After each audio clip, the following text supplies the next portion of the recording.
Welcome to my full review of the LEGO Star Wars Smart Play compatible Millennium Falcon. It's set number 75426 with 885 pieces and a retail price of $100, which actually might not be that bad for this set. Now, I do specifically say full review because I've already made a video about this Millennium Falcon, but in a weird way, I went through exactly what I think a lot of kids are going to go through, in that I did not actually have a Smart Brick yet to pair with this set, as a Smart Brick is, of course, not included in the box for $100. You have to spend at least $70 on one of these Smart Play all-in-one sets to obtain the almighty Smart Brick, which I will of course be pairing with this Millennium Falcon in this video to see if that's worth doing. Spoiler alert, $170, probably not worth doing. But moving along, cutting open that box, pulling out the contents, you're gonna find bags numbered 1 through 9, a very small sticker sheet, and your instruction manual, at the back of which they spend quite a bit of time showing you exactly what you can do with the Smart Brick. They are definitely trying really hard to convince you to spend that $70 more.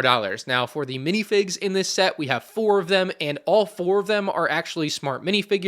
Again, the benefits of which you cannot have unless you spend at least $70 more. Can I say that enough times in this video? The answer is no, because I can't hammer home how dumb it is enough. Looking at Farm Boy Luke here first, from the front on, he looks nice enough, although the white on his legs is a bit more faded than the most recent version I've seen of him, so a little disappointing there. Much more disappointing, though, is going to be the text on the side of his torso, the Smart Minifig logo on the back, which, honestly, as I've been experiencing these Smart Minifigs, makes more sense to me to have there, because when I go to pick up figs, I'm like, okay, which one's the smart one as I'm comparing them? So I kind of see the value there of having that there. As much as we all think it's dumb and looks bad, it will make it nice and easy to identify these guys. And then, of course, on the other side, we've got that good old trash can. Now, included alongside Luke is this excellent looking training droid, and I'm really disappointed they did not give Luke the helmet and accompanying second face print to have for when he's actually using the training droid inside of the Millennium Falcon. It makes no sense to have not done this, other than LEGO trying to be cheap here. Again, you know, they're a small company. I get it. Let's just take a quick listen to how Luke sounds.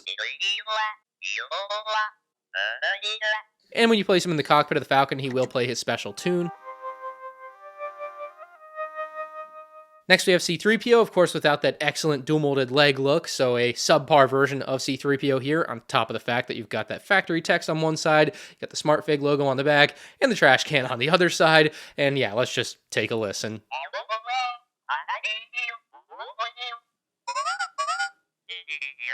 No surprises there, as he just does not sound good, and that brings us up to Han Solo, who has the very faded skin on his chest there, doesn't match the actual LEGO skin tone at all. Very sad to see. You've also got all that text on the side, Smart Minifig logo on the back, and the trash can.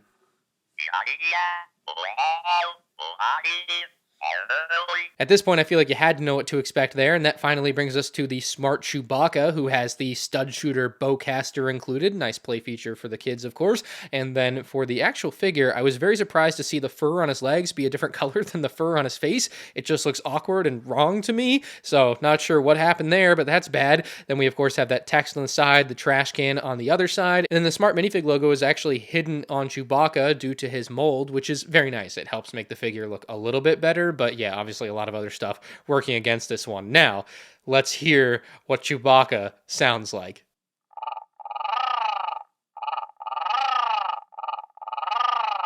Now, that sound I thought was the only sound I could get him to play, and I thought it sounded a lot like Wicket, so I set him up to compare to Wicket.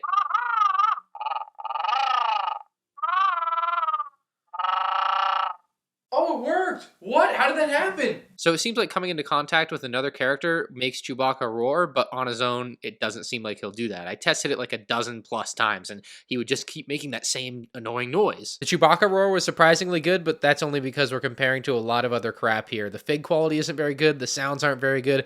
Ultimately, for the figures, certainly to add a Smart Brick to this, not really worth the money there, but let's see if the Falcon's any good. I just got the results in, and it's not good. I actually, joking aside there, I kind of like what they have going with this Millennium Falcon. I think if they revisited this with a non-Smart Brick mindset, this form factor of Millennium Falcon could be an all-time great playset Millennium Falcon. I actually still think this is a pretty good playset Millennium Falcon, but it's obviously got some flaws given it's not going to include the Smart Brick. Of course, we'll see what it can do with the Smart Brick for $170, but for the $100 you'd be spending, there's some things here that, like, oh, it'd be cool if this did a thing, but who knows, for $100, it doesn't do anything. So it feels a little bit lame there, like, just Yeah, things like that. I guess the first thing you notice about this model in hand is just how sturdy it is. There's only a couple places where if you grab it and twist in a weird way, it'll kind of fall apart in your hands. Like if you grab here and pull, that will come out. Not good, right? But generally, like you can still push on this section. It's a really strong, sturdy build, and that goes for the entire Falcon. And this is not how any of the previous playset Millennium Falcons would handle. Like if I grabbed any of them like this, it's gonna fall apart. You would squeeze this, the roof would cave in, you know. So this is a much stronger build, and that's a huge benefit. You know, maybe a little downside here on the bottom side, there's no landing gear. And landing gear could have been easily added to this and been very sturdy. So I actually find that to be quite remarkable that they did not include landing gear. Like it was so easy for them to throw on. I don't know why they didn't. So yeah, big L there, I'd say. But you can see the big plate on the bottom, and this is kind of the core for the build, and why it's so sturdy is they just built it out of simple bricks with pretty simple techniques. Honestly, it's nothing special. There's not a lot of crazy Technic stuff going on inside. It's just simple basic brick building techniques that give you one of the sturdiest, or I would say the sturdiest, Millennium Falcon ever. The front of the Falcon is going to have some storage compartments, so this one opens up to reveal a green hammer inside. On the other side of the Falcon, if we open this up, you will find a pair of handcuffs inside. So you can throw those on Chewbacca or something if you'd like. So a couple of nice sizable storage compartments. So you could actually put quite a bit more in, but yeah, they just include a couple things. The 4 stickers on top of the Falcon are well detailed, but mine were particularly poorly cut as the black bezel is uneven. And then yeah, the gray, not matching the gray of the Lego brick. I don't know how much longer that's got to go on for. It looks terrible. The radar dish is going to be just fine. The ability to tilt it up and down. We've got the turret on top. Of course, there isn't one on the bottom as you saw, but this one looks decent. It's the stud shooters that really ruin the look to me. Of course, as a kid set, you got to have stuff like that. But anyway, it's stud shooters. The back side of the Falcon has 6 nicely printed exhaust vents, and then you have the engine thrust in this very nice translucent blue. And actually, with this knob here and the smart brick, it will light up, which is amazing, very cool, but of course, costs you an extra $70. There are a couple odd spots on the exterior of the Falcon, like this gap here, of course.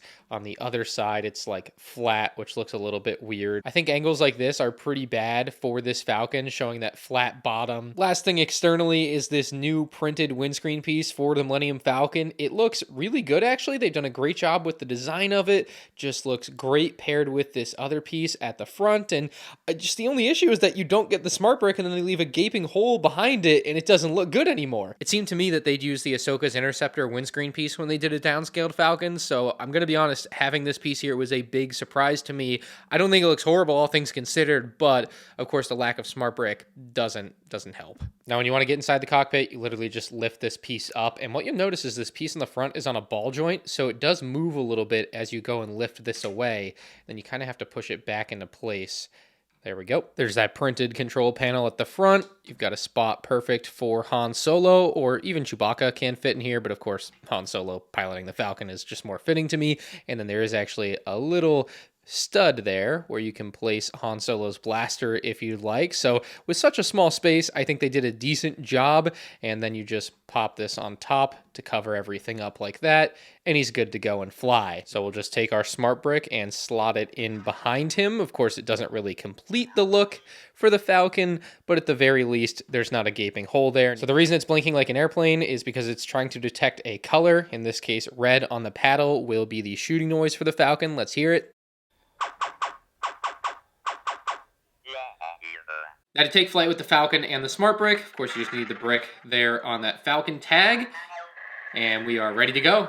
So you just lift it up, and it's going to start making its flying noises, which, unsurprisingly, aren't very good. I'll put it closer to the camera so you can hear it better.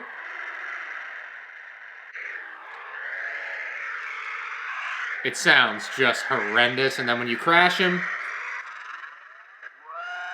he does a little scream, which is fun, but it just sounds so bad. Now, if you want to hear 2 really annoying noises at the same time, you can pair it with Darth Vader's TIE Fighter, and they can have a dogfight, so you'll see this turn red when it gets hit. And it'll eventually explode. That's a warning. And it explodes. Yay, we did it. And to do what I just did, and hear what you're hearing now, that'll cost you at least $240 retail. It's insane. Getting inside of the Falcon can be done super easily. Just lift this front panel, lift the back panel, and then this whole top piece actually comes off just like that. And its extra support comes from this beam in the middle that pushes down on the hollow chest piece in the center of the Falcon.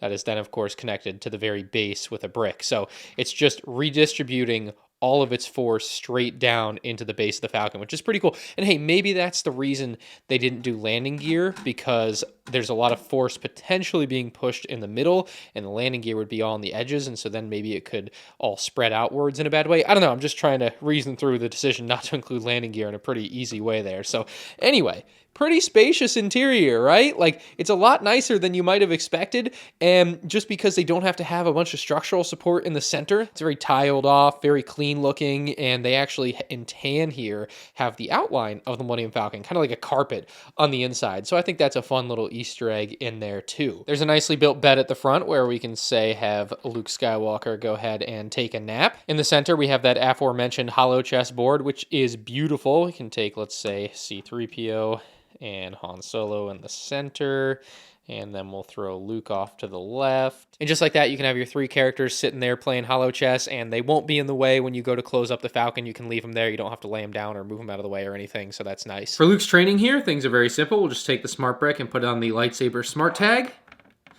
Just like that. He is ready to train. Yes. Oh, I should probably give him a lightsaber, huh? Now he's actually ready to go. Look at him now. What's interesting is that the smart tag is actually the same smart tag from the final duel set. So it really is actually making the same noises it would make if he was having a lightsaber duel with Emperor Palpatine or Darth Vader.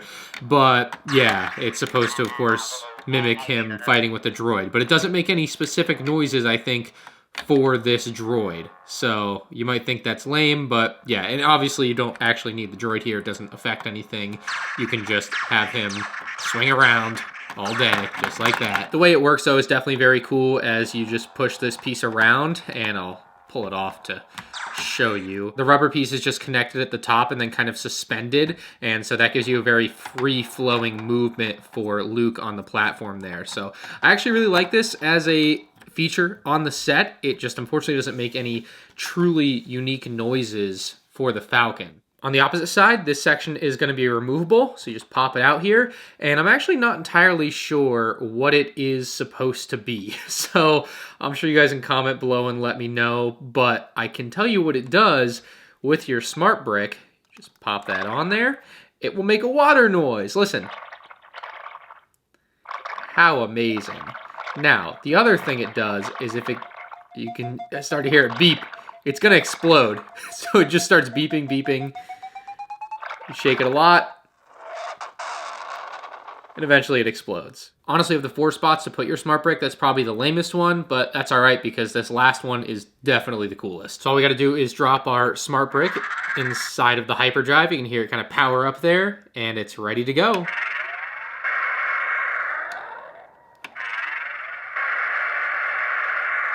It's not the best hyperdrive noise, but obviously the cool thing about it is that it lights up, and you can see that light coming through the back of the Falcon as it's going.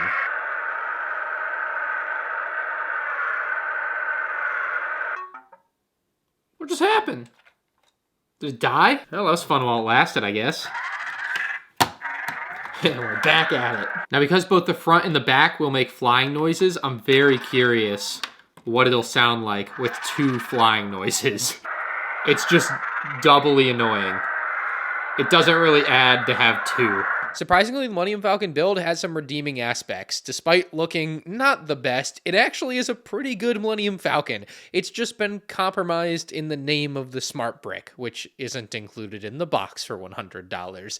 Of course, that's going to be another $70, so for $170, is the smart brick experience worth it? No. But I think as a standalone $100 Millennium Falcon for kids, it's not horrible. 6 out of 10. I know it's kind of an ugly Falcon compared to what we've got in the past, but I don't absolutely hate it. and I think I respect a lot about how this was built and the amount of interior they were able to give it. So I guess the best way to put it with this one is that there are a lot of silver linings, but really for any collector, this is going to be a no-go. It's just a good gift or buy for young children if they've got $100 to burn, which they probably don't. But let me know your thoughts on this one down in the comments section below. If you enjoyed, make sure you hit that like button, and you can check out my other LEGO Star Wars Smart Play content on the end screen now.